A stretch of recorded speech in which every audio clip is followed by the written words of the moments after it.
We are going to differentiate all of these in two parts, cryptogams and phanerogams. Both of them have common word. Gams means gametes. Gametes are simplest unit of sex cell. Crypto means hidden or invisible. And cryptogams means hidden gametes. In this, flowers and sexual parts are hidden. A cryptogam is a plant that reproduces by spores without flowers or seeds. It is also called as non-seed bearing plants. Second is phanerogam. What is the meaning of phanero? Phanero means visible.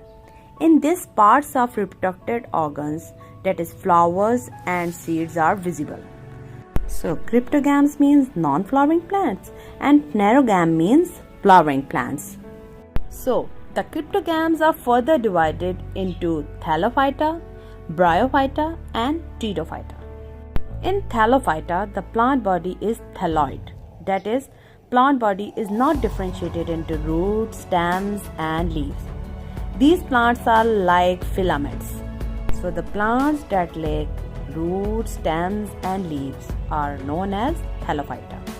It is further divided into two parts on the basis of presence and absence of chlorophyll, that is algae and fungi. Chlorophyll is present in algae group, and beside chlorophyll there are some color pigments are also present, and due to this algae can prepare their own food and called autotrophs. In another group, that is fungi, chlorophyll is totally absent, and for their food they are totally dependent on other plants and animals. That's why they are called as heterotrophic, means that they are totally dependent on other plants and animals for their food. Now we will discuss about bryophyta. Mostly they are thalloid plants and the roots in this plant is totally absent. Instead of roots, there is the presence of rhizoids in this bryophytes group. Some plants may have stem-like and leaf-like structures, but roots are totally absent in this group. Now, bryophytes are further divided into liverworts, hornworts and mosses. First, liverworts. In this, as the name shown, liver is present in this. The plant looks like liver in structure, so that's why it is called as liverworts. Next is hornworts. In these plants there is a sporophytic or spore bearing structures are present, which is like horn, as the name shown, hornworts. In this horn like structure spores are present. Third one is mosses. In this group of plants rhizoids are present. Stem and leaf-like structures are also there, and spore-bearing structures are present, which is known as capsule. So they are called mosses. The different character, the capsule is present in mosses. Now the third group is pteridophyta, which is more developed than thallophyta and bryophytes. In this, I didn't mention that in thallophytes and bryophytes there are vascular tissues are present. But in pteridophytes, there is the presence of vascular tissues, which is also known as conducting tissues. So they are also known as vascular plants. That there is the presence of xylem and phloem in these plants that conduct water and food materials in plants. Pterido means feathery structures, that they have compound leaves having feathers-like structure. Pteridophytes are further divided into xylophyta, lepidophyta, calamophyta and pteridophyta. So the first is xylophyta. They are simple dichotomously branched plants.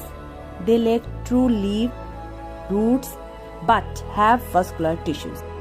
The second one is lepidophyta. They are spore type and they are present in fossils having vascular tissues. Third one is calamophyta. They are multicellular plants, also known as horsetails, means plant with hollow jointed stem bears walls of narrow leaves producing spores. Ecosystem belongs to Pteridophyta. Their fossils have also found in Devonian period. The fourth one is Pteridophyta. They are seedless vascular plants and reproduce by spores, and they may be homosporous or heterosporous. Now we will discuss about phanerogams. As mentioned earlier, they are seed-bearing flowering plants. The phanerogams are further differentiated into two parts, that is gymnosperms and angiosperms. Gymnosperms and angiosperms both have same words, sperms, which means seeds. Both groups are seed-bearing plants. In gymnosperm, gymno means naked and sperm means seeds. So the gymnosperms are naked seeded plants. In this group, seeds are not included in fruits. Gymnosperms are further divided into psychedales, coniferales and genitales.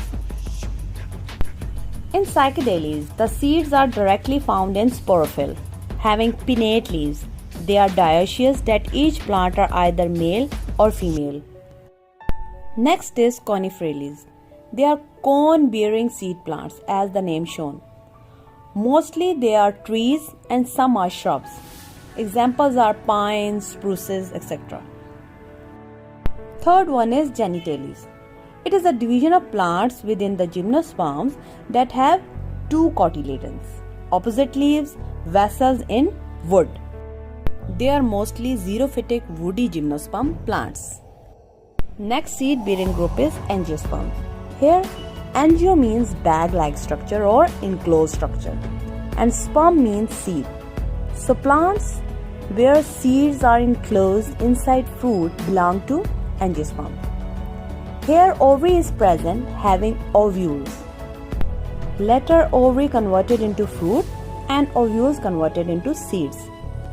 Angiosperms are further differentiated into dicotyledons and monocotyledons. In dicotyledons, after germination, we are getting two cotyledons. And in monocotyledons, after germination, we are getting only one cotyledon. So in this video, you are getting the detailed information about the cryptogams and phanerogams.